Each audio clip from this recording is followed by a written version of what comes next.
Hello everyone, আমি Sourav Mitra, neurologist and বাস্তু expert. আজকে আমি ড্রাইভার 2 নিয়ে ডিসকাস করব। মানে যাদের ডেট অফ বার্থ 2, 11, 20 আর 29, তাদের জন্য ড্রাইভার হবে 2। মানে মূলাঙ্ক নাম্বার যেটা আছে ওটা হলো 2। এদেরকে মুন প্ল্যানেট রুল করে, চন্দ্রমা প্ল্যানেট এদেরকে রুল করে। তো এদের যে পার্সোনালিটি থাকবে, তো এরা খুব ইমোশনাল হয়ে থাকে, কেয়ারিং পার্সন হয়ে থাকে, ঠিক আছে। আর এরা খুব সহজে, এদের মধ্যে একটা অসাধারণ ক্ষমতা যেটা আছে, এরা খুব সহজে মানুষকে চিনতে পারে, মানুষের মন বুঝতে পারে, ঠিক আছে। আর এরা সহজে শিল্প, কবিতা আর গানের সঙ্গে সহজেই কানেক্ট হয়ে যায়, ঠিক আছে। তো এদের একটা যেটা প্রবলেম আছে, তো সেটা আমি বলবো যে এদের সবসময়ের জন্য একটা মুড সুইং হয়ে থাকে, ঠিক আছে।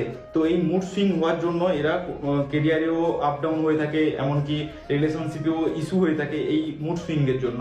তো আমি এদেরকে বলবো, যারা যারা ড্রাইভার 2 আছো, মানে যাদের ডেট অফ বার্থ 2, 11, 20 আর 29 আছে, তাদেরকে মুন প্ল্যানেট রুল করে। তো তোমরা সিলভার ওয়্যার করো, সিলভারের চেন ওয়্যার করতে পারো, সিলভারের ব্রেসলেট বা সিলভারের রিং তোমরা ইউজ করতে পারো, তোমাদের জন্য খুব ভালো হবে। কেরিয়ারে স্টেবিলিটি আসবে, এমনকি ইমোশনাল যেটা আপ ডাউন আছে ওটা ঠিক হয়ে যাবে।